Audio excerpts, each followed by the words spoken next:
Where is our food coming from?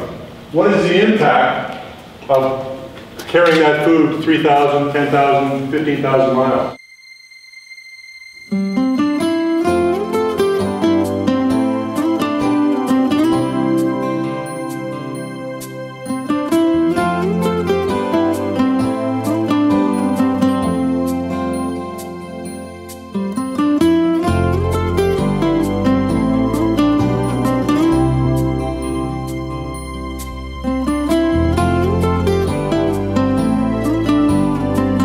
We have to make sure we capture that domestic market share.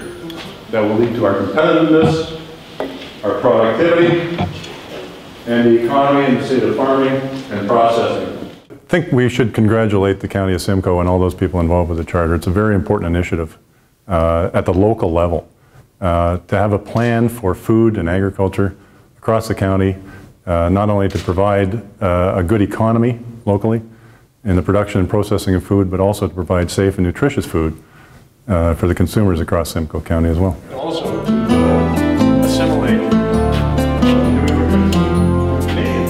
We decided to change the name from just a food charter to a food and ag charter because unlike large-scale urban areas, Simcoe County is a farming community. The food is here, the farms are here. We want to promote our local food to the local markets because we have that option. Today's Vision Day is so important in terms of awareness. I think for the County of Simcoe to set priorities, to instill the priorities and continue the priorities of food and agriculture. And today we're receiving the input from several people. It's a great turnout.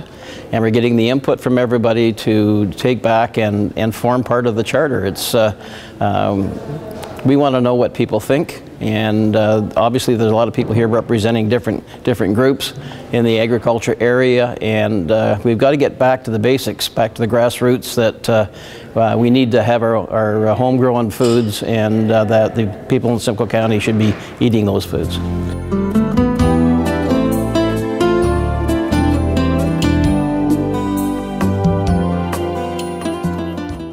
Oh, this is a great initiative at the county level. This is the kind of stuff we're, at the National Food Strategy, we've been hoping for, that the grassroots movement would take off and really run with this. Federal and provincial governments are active. They're involved with policy and programs for food, for health, for food safety, for processing. But really is where it happens is at the community level. And we really need to get community involvement, not only outreaching to consumers at the community level, but also engaging across the food chain at the community level, so everybody's working together. If you live along highway number 11 like you or I do, and you see a number of people from the city who are coming up that highway to the cottage country, they are looking for things that are produced locally, things that are produced fresh. From an economic development standpoint, agriculture is huge for Simcoe County.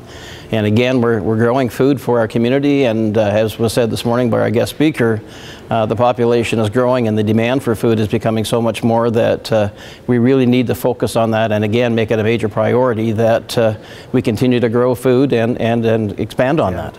And we want to be able to explore today the relationship not only of our large-scale farms, which everybody understands and sees as they're driving along Highway 400, but also the role that our farmers markets plays, agritourism plays, and all of those other components to agriculture, from at the gate sales to just, you know, people who want to come and tour around and enjoy a Sunday drive and stop at the apple orchard and pick their own fruits or dig their own vegetables. It's just so today is all about exploring all aspects of the economic development of agriculture and food in the county, and to how we can put that together in a way to reflect it in the actual charter itself. And $3 for your change. Perfect. Thank you. You're welcome. Have a great day. Canada has a great reputation, and Ontario has a particularly good reputation for safe food and quality food. And we really should capitalize on that. We need to capture more of our domestic market, make sure our consumers are aware of that quality factor, that safety factor, give them confidence in the food they eat, and bring them back to food preparation and good nutrition and health. I think that the charter is significant because what it's going to do is help guide decision making that affects policy. And it will make a difference in the people's lives in Simcoe County. The workshop that I'm involved with is on hunger and access, and for me that's exciting because that's in large part how this began is with the County of Simcoe funding a hunger report. And it was interesting to hear Neil Currie speak about the policy area that communities can have a direct impact on. We introduced the culture piece at the steering committee level a little later in the game. We often think about health and economics above other things because they do make our culture tick. But after you get through those, we realize there is culture left. And we also believe that food is an important basis and contributor to who our culture is, what our culture is, and why it is, how it is, and how it develops as we develop as a nation and as various cultures within that nation. Interestingly enough, we've covered many bases on the steering committee as far as representation goes, and so we have groups that are being involved in this process, such as the Aboriginal groups, newcomers to Canada, and then Anglophones. Like, we can't write ourselves out of that end of things because it is a valuable thing. So bringing those cultures to the table at the steering committee level is representative of how it should disperse within the community and around the county as well. There's no federal or provincial dinner plate. The dinner plate is in the community, and that's where the food hits it, and that's where it's important. So the programs really have to get off the ground. They have to have the support of the local community, and the local community has to work together to make things happen.